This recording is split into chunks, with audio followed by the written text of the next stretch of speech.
The lord of the army. হে নবী, আপনি বলুন যে আমার সালাত, আমার কুরবানি, আমার স্যাক্রিফাইস, আমার জীবন, আমার মরণ, আমার সব কিছুই শুধুমাত্র রব্বুল আলামিন। আর এখান থেকে আমরা স্পষ্ট বুঝতে পারছি যে শুধু আল্লাহ তাআলা নবীজিকেই যে অর্ডার করেছেন তা না, নবীজিকে যে অর্ডার করেছেন সে অর্ডারটা প্রত্যেকটা মুসলমানের জন্য কি করা জরুরি। সুবহানাল্লাহ। আপনাকে আমাকে সেই হুকুম মানতে হবে, বাধ্য। তা আমাদের যা কিছু হবে সবকিছু কার জন্য করবো বলে আল্লাহর জন্য। যদিও আমরা অনেক সময় পরিস্থিতির শিকার হয়ে অনেক সময় যে কাজটা করতে চাই না, তারপরেও সে কাজটা কি মানুষের খুশিতে করতে হয় বা মানুষকে দেখানোর জন্য করতে হয়, হ্যাঁ, ইত্যাদি। কিন্তু আসলে এগুলো থেকেও আমাদের কি বেঁচে থাকা অত্যন্ত জরুরি। সবকিছুই হতে হবে আল্লাহর জন্য, আল্লাহর সন্তুষ্টির জন্য, আল্লাহর খুশির জন্য।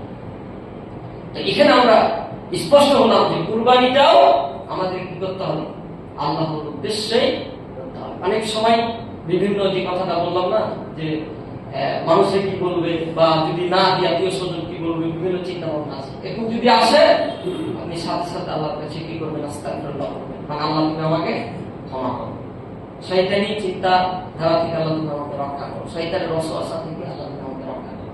এই দোয়াটুকু জাস্ট করবেন, তাহলে আশা করা যায় ইনশাআল্লাহ আল্লাহ আপনার প্রতি সন্তুষ্ট থাকবেন।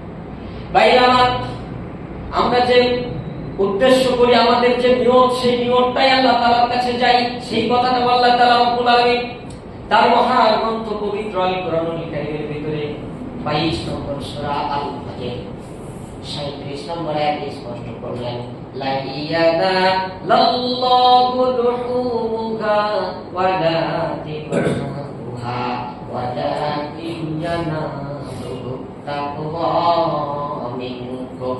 সুবহানাল্লাহ।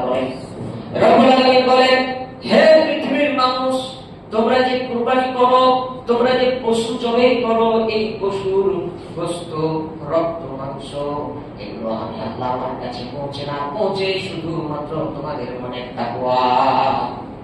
সুবহানাল্লাহ। It is neither the meat nor the law nor the blood, মানে কি রক্ত মাংস এগুলো কিছুই পৌঁছে না, which is of Allah, আল্লাহর কাছে।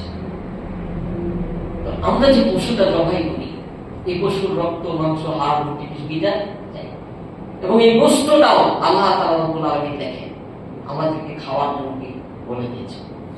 তিনি চাইলে কুরবানি করলে দেখেন কত লাভ, নেকিও পাচ্ছি এবং বাহ্যিকভাবে আমরা খেতেও পাচ্ছি। এখানে আল্লাহ তাআলা চাইলে বলতে পারতেন যে তোমাদের মনে তাকওয়া যেন তো আমার কাছে চলে আসছে,